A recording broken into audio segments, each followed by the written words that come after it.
महाराज सत्यव्रत सप्त ऋषियों के साथ अपनी नाव पर बैठे। उस पर उपस्थित वनस्पतियां, पेड़ पौधे, बीज, जड़ी बूटियां और भिन्न भिन्न प्रकार के पशु पक्षी पहले से उपस्थित थे। क्रोधित समुद्र विध्वंस का तांडव करने लग गया।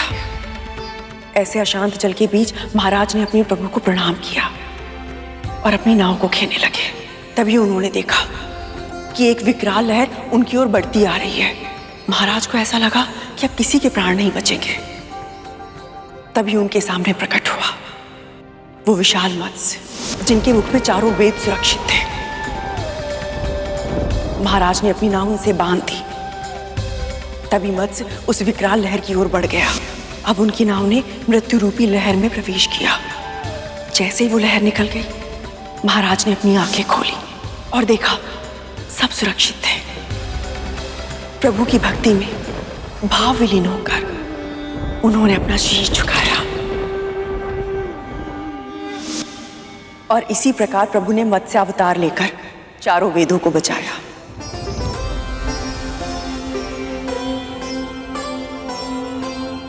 सज्जन सात्विक सप्तऋषियों की सभी प्रकार के जीव जंतुओं एवं पशु पक्षियों के प्राणों की रक्षा की।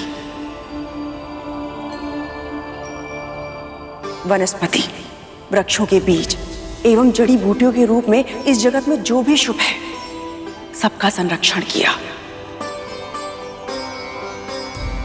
और साथ ही साथ हयग्रीव नाम के असुर के रूप में अधर्म का नाश किया, पाप का संहार किया और पुनः धर्म की स्थापना की।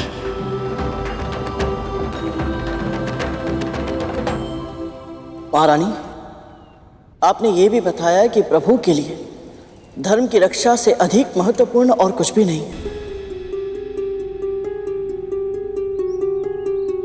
तो उन्हीं प्रभु का भक्त होने के नाते मैं आपसे एक प्रश्न पूछना चाहता हूं।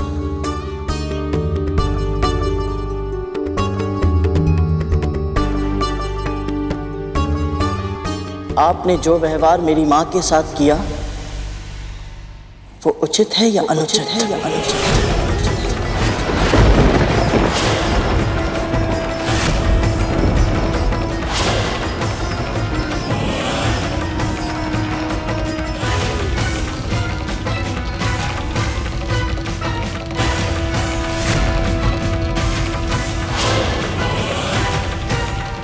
बोलिए महारानी, बोलिए महारानी, बोलिए महारानी। आपने पुण्य संचित किया या पाप?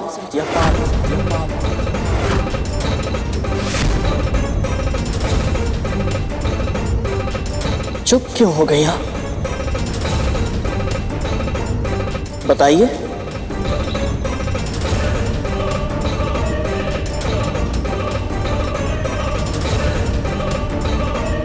जो व्यवहार आपने अपनी सगी बहन के साथ किया वो धर्म है या अधर्म?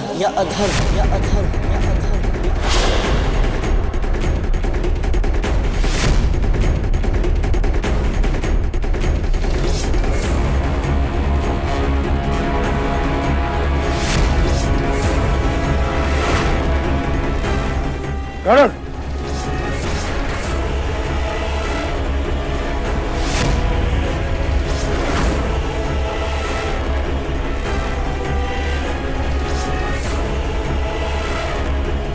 चुप हो जा गरुड़। शांत जल में पत्थर क्यों डाल रहा है तू?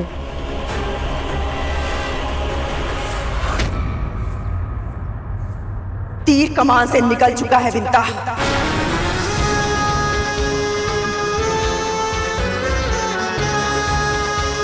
बोल चुका यह, इसके प्रश्न का उत्तर मुझे देना ही होगा।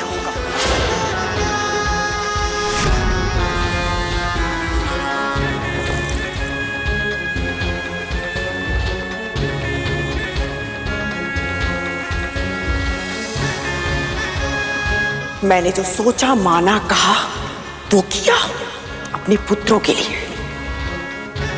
यदि अपने पुत्रों का हित सोचना अधर्म है तो मैं कभी विजेता नहीं बनती। देख, मैं आज महारानी हूं और तेरी मां तेरी मां एक दासी।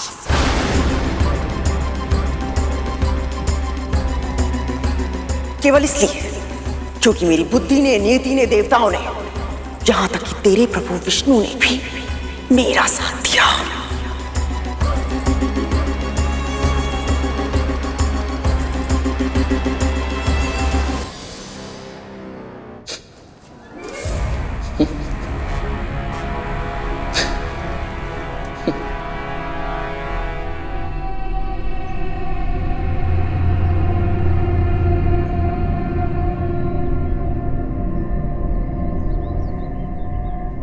मानसिक संतुलन खो बैठा है। हंस क्यों रहा है तू? आपकी मूर्खता पर हंसी आ रही है मुझे।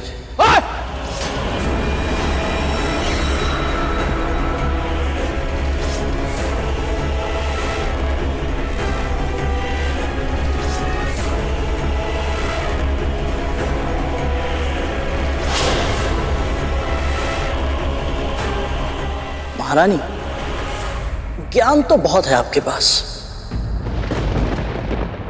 और विवेक बिल्कुल भी नहीं है।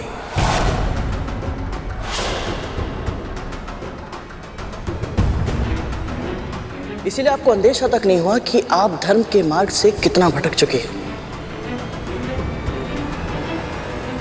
आपके पास ये महल है, संपत्ति है, वैभव ऐश्वर्य है, इसलिए आपको लगता है कि आप जो भी करती है वो सब उचित है।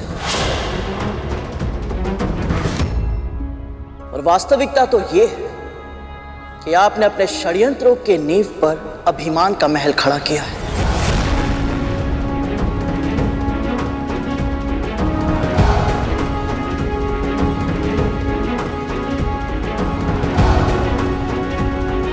और अब उसी महल के नीचे आपके छल की दीमक जड़ पकड़ चुकी है।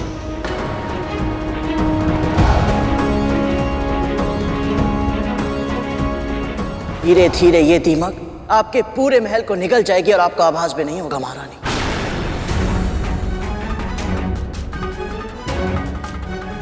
कुकर्म आसानी से पीछा नहीं छोड़ते।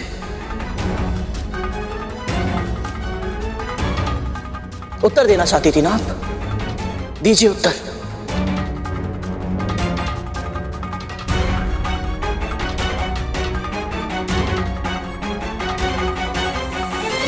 उत्तर तो देना ही पड़ेगा आपको, अपने पापों का।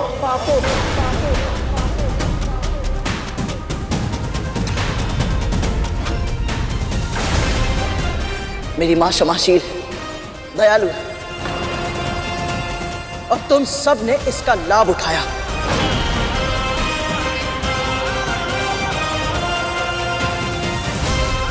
पर स्मरण रहे, हर एक बात की एक सीमा होती है, अच्छाई की भी।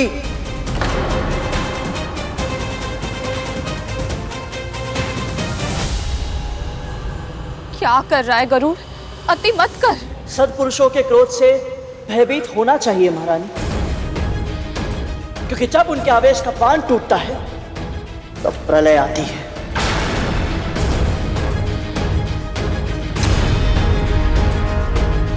मेरे जन्म से पहले आपको मेरी मां के क्रोध का परिचय तो मिला था, स्मरण है ना आपको?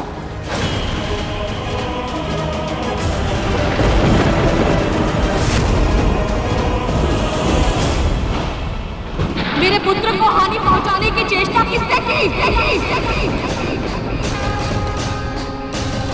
मैं महर्षि कश्यप की पत्नी विंता अपने समस्त जप, तप और व्रत की शक्ति का आह्वान करती हूँ। यदि कोई भी प्राणी मेरी इच्छा के बिना इस सुरक्षा घेरे को पार करने का प्रयत्न करेगा, वो उसी क्षण जलकर भस्म हो जाएगा।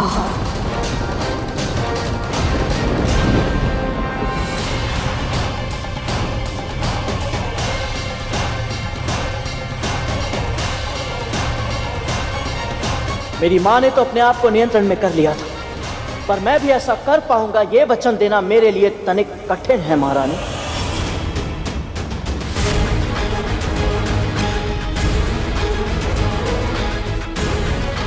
बस कर गरुड़, क्रोध में संतुलन मत खो। आज संतुलन खो ही जाए तो अच्छा है माँ, क्योंकि आज मुझे इन सब का अंत दिखाई दे रहा है।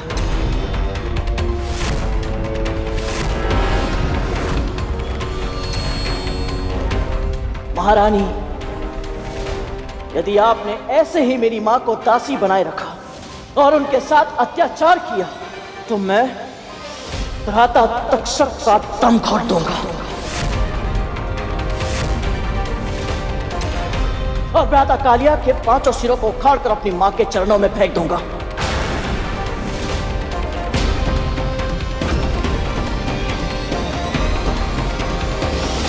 ये सब तो क्या कह रखा? स्मरण है, यदि आज के बाद तुम में से किसी ने भी मेरी मां को यंत्र ना दे या भयभीत करने के लिए अपने विष का प्रयोग किया तो तुम्हारे विष दंत भी तोड़ दूंगा मैं।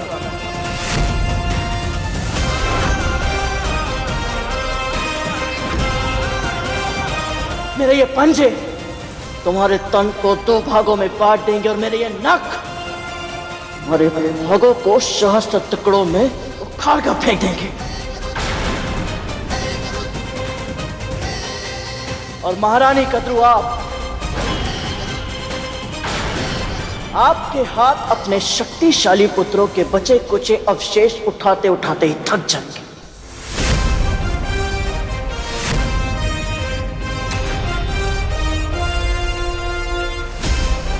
जिह्वा पर नियंत्रण रख करूं। विमाता है ये तेरी और ये सब तेरे भाई हैं। ये मेरे भाई हैं?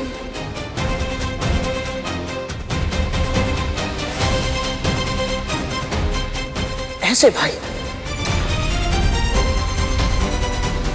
मां, आप तो जानती है ना कि भाई का धर्म होता है कि वो अपने छोटे भाई की रक्षा करे, उसका मार्गदर्शन करे।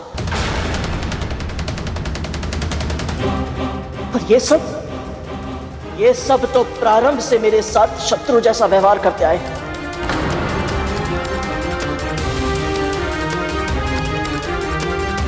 पहले इन्होंने आपको अरुण भैया का डिम फोड़ने पर उकसाया और फिर जब मैं डिम में था तब उस दानव के माध्यम से मेरा अंत करने का भी षड्यंत्र किया।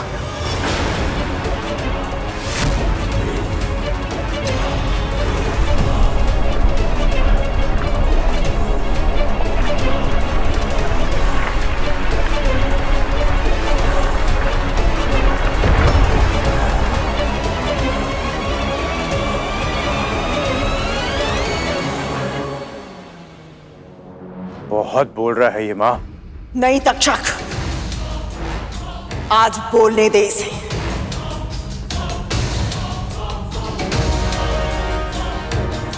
हाँ, आज मैं बोलूंगा और आपको सुनना ही पड़ेगा मां। विमाता है आप और मां तो आप भी है ना।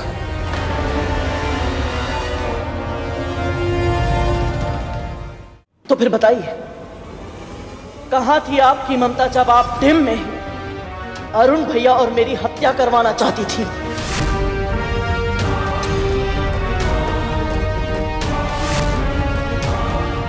क्या तुम्हें भी लगता है तुम्हारा डिम सड़ता है?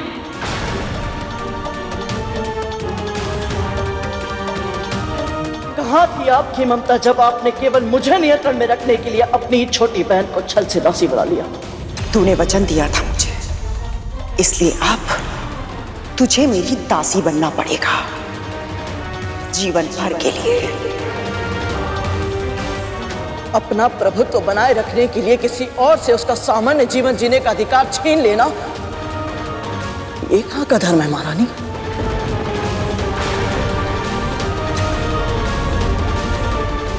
ऐसा विश्वासघात तो कोई अपने शत्रु के साथ भी नहीं करता जो आपने अपनी सगी छोटी बहन के साथ किया है। बस कर दे गरुड़, जो होना था वो हो गया, अब जाने दे। मुझे रोकने के स्थान पर यदि आपने इन सबको अपनी भावना के साथ खिलवाड़ करने से रोका होता, अपनी ईर्ष्या पर नियंत्रण किया होता, तो आज अरुण भैया न केवल स्वस्थ होते बल्कि हमारे साथ होते। मां,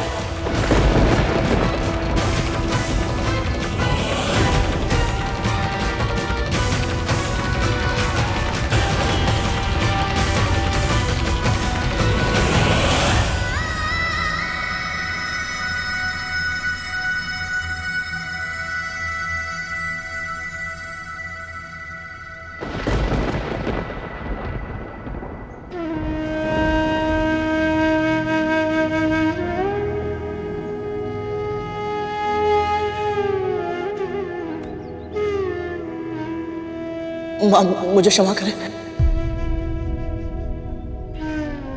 तेरे वचन कटु हैं पर सत्य है।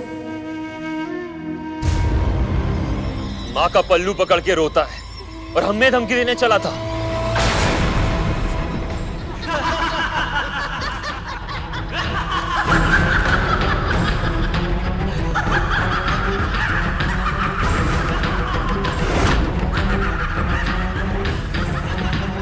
केवल बोलना ही आता है तुझे या फिर अपने कथन को सत्य सिद्ध करने का सामर्थ्य भी है?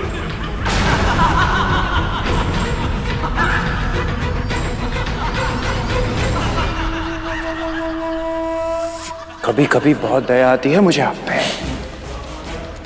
आपका एक पुत्र अर्धविकसित है और दूसरा कायर।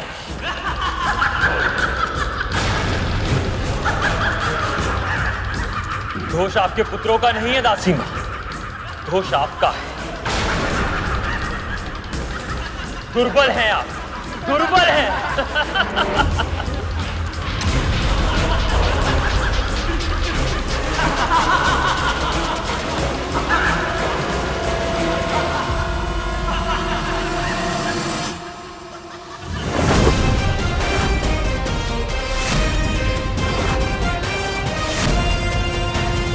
कालिया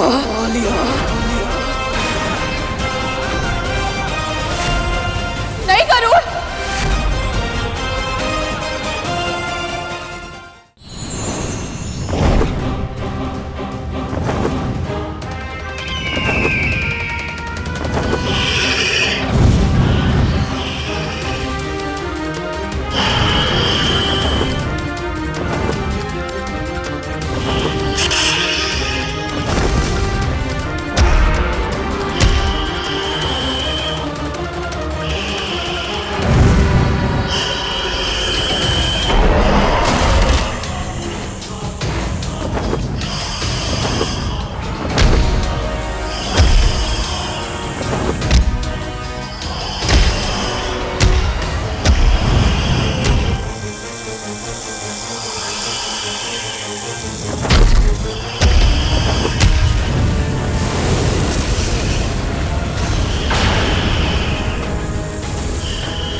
देख क्या रही है?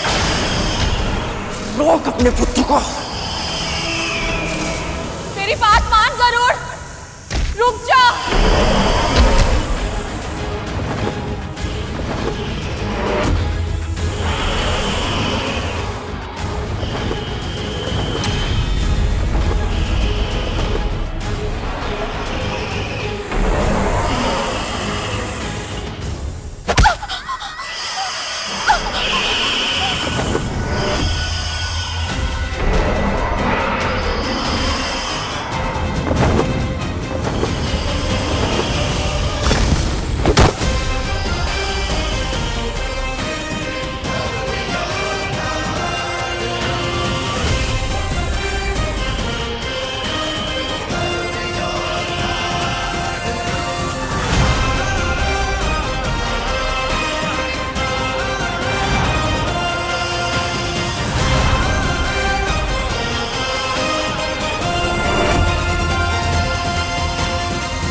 पक्षीराज गरुड़ के साहस भरे कारनामे देखने के लिए चैनल को सब्सक्राइब करें और साथ ही बेल आइकॉन दबाना न भूलें।